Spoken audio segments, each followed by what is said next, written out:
বন্ধুরা, যারা সরকারি বেসরকারি কোম্পানি বিভিন্ন কোম্পানিতে চাকরি করে তাদের কিন্তু প্রভিডেন্ট ফান্ডের ফ্যাসিলিটি দেওয়া হয় যে সেই সমস্ত এমপ্লয়ীদের। এই প্রভিডেন্টের ফ্যাসিলিটি তারা পেয়ে থাকে পিএফ। তো এই পিএফ হোল্ডারদের জন্য আজকের একটা গুরুত্বপূর্ণ ভিডিও। যাদের পিএফ জমা হয় তাদের কিন্তু একটা ইন্টারেস্টের জন্য একটা কেন্দ্রীয় সরকারের তরফ থেকে একটা গুরুত্বপূর্ণ খবর আছে। সুতরাং প্রথম থেকে শেষ পর্যন্ত ভিডিওটা দেখুন। যারা পিএফ হোল্ডার আছে তাদের কিন্তু ইন্টারেস্টটা বাড়তে চলেছে। আজকের প্রতিবেদনে আমরা দেখে নেব কত পার্সেন্ট ইন্টারেস্ট বাড়তে চলেছে পিএফ হোল্ডারদের জন্য, অর্থাৎ এই পিএফও হোল্ডারদের জন্য। প্রতি বছর অর্থবর্ষের ভিত্তিতে আর্থিক নিয়মকানুন সংক্রান্ত বিভিন্ন পরিবর্তন নিয়ে আসা হয়। ভারতীয় অর্থনৈতিক ব্যবস্থা অনুসারে প্রতি বছর 31 মার্চ তারিখে শেষ হয় একটি অর্থবছর। 1 এপ্রিল দিনটি থেকে শুরু হয় নতুন অর্থবর্ষের ভিত্তিতে বিভিন্ন ধরনের নতুন নিয়মকানুন কার্যকর করা হয়। এই নিয়ম অনুসারে চলতি বছরের 1 এপ্রিল থেকে শুরু হয়েছে 2024 থেকে 25 অর্থবর্ষ।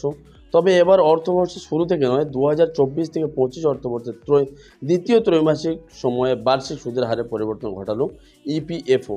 ইপিএফওর নতুন এই সিদ্ধান্তের ফলে স্বাভাবিকভাবেই হাসি খুশি ফুটেছে গ্রাহকদের মুখে। ইপিএফও সুদের হারে ঠিক কী পরিবর্তন হলো এবার আমরা সেটা জেনে নেব।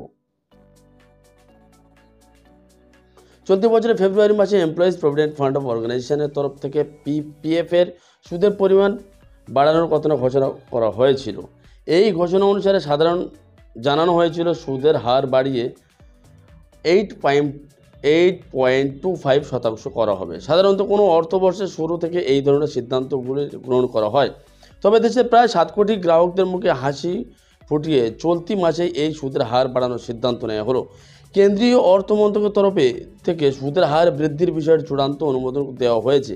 এর আগে এই সুদের হার ছিল 8.15%। কেন্দ্রীয় সরকারের অনুমোদনের পর এই সুদের হার 0.10% বেড়ে হচ্ছে 8.25%। ইপিএফের তরফ থেকে এক্স হ্যান্ডেলেও পোস্ট করে সুদের এই বৃদ্ধির বিষয়টি গ্রাহকদের জানিয়ে দেওয়া হয়েছে।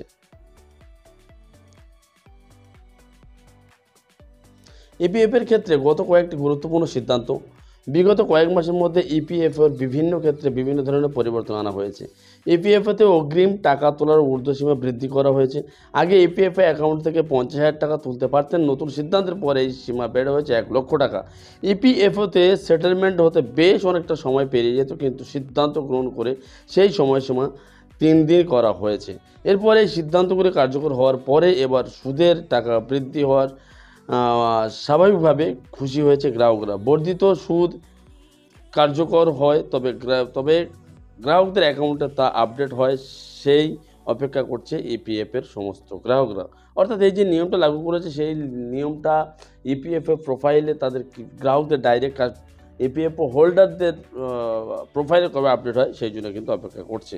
সরকার গঠিত প্রধানমন্ত্রী নরেন্দ্র মোদীর নেতৃত্ব তৃতীয়বার কেন্দ্রীয় সরকার গঠিত হওয়ার পর সামনেই হবে বাজেট ঘোষণার আগেই কেন্দ্রীয় সরকারের তরফ থেকে এই সুদ বৃদ্ধির বিষয়টি সাধারণ মানুষের মনে সদর্থক প্রভাব বৃদ্ধি করবে বলে আশা করি। বন্ধুরা, এই পিএফের যে সুদের বিষয়টা ছিল সেটা আপনারা এক্স হ্যান্ডেলে গিয়ে একবার দেখে নিতে পারেন, অর্থাৎ টুইটার হ্যান্ডেলে।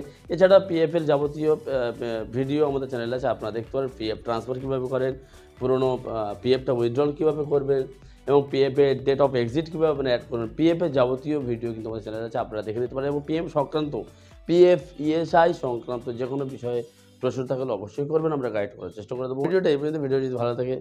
ভিডিওটা যদি ভালো লেগে থাকে প্লিজ একটা লাইক করে দেবেন এবং আপনার যারা বন্ধুবান্ধব যারা ইপিএফও অর্থাৎ পিএফের সংস্থার সঙ্গে যুক্ত আছে তাদের জন্য ভিডিওটা শেয়ার করে দেবেন এবং এই ধরনের প্রতিনিয়ত লেটেস্ট আপডেট পেতে আমাদের চ্যানেলটা সাবস্ক্রাইব করে পাশে থাকা বেল আইকনটি অন করে রাখবেন।